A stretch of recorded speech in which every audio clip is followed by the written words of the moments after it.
Guys, welcome back to my channel মনা ব্লগে। তোমাদের সবাইকে অনেক অনেক স্বাগত। আজকে সকাল বাজে 7টা। আজকে সকালবেলা তাড়াতাড়ি স্নান টান করে পুজো দিয়ে নিয়েছিলাম। আর আজকের বাইরের ওয়েদারটা খুবই খারাপ ছিল, তাই ভাবলাম না তাড়াতাড়ি করে পুজো দিয়ে নিই, বৃষ্টি নামবে, বাইরে আর কোনো কাজ করতে পারবো না। তো আজকে সিংহাসনটা কত সুন্দর করে সাজিয়েছি তোমরা দেখতে পেয়েছো। আজকে ফুল কিনতে পারিনি, কারণ রাস্তায় এত পরিমাণে জল আর এত বৃষ্টি হচ্ছে যে ফুল না কিনেই বাড়িতে সবাই চলে এসেছিলো।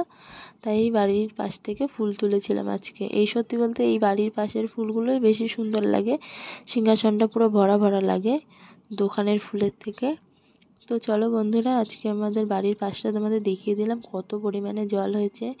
তোমার দাদা ভাইয়ের বাইকটা দেখো পুরো ডুবে গেছে। এর থেকেও আরও বৃষ্টি হয়েছে, তোমাদের ভয়েসটা দিতে বেশি দেরি হয়ে গেছে। তারপরে সোনার সাথে একটু খেলা করছিলাম, খেলা করতে করতে মনে পড়লো যে ছাদে তো অনেক জামা প্যান্ট আছে। তো দৌড়াতে দৌড়াতে ছাদে এসেছি, এসে দেখি না শ্বশুরমশাই বসে আছে। তারপর আমিও কিছুটা ভিডিও তোমাদেরকে করে দেখালাম মেঘের অবস্থা আজকে কী। আর ছাদ ভর্তি জামা প্যান্ট এদিকে পড়ে রয়েছে। তো তারপর নিচে আসলাম, এসে আজকে পরোটার আলুর দম করেছিলাম। ওয়েদারটা ভালো ছিল বলে। আমার ভিডিওটা ভালো লাগলে লাইক করে দিও।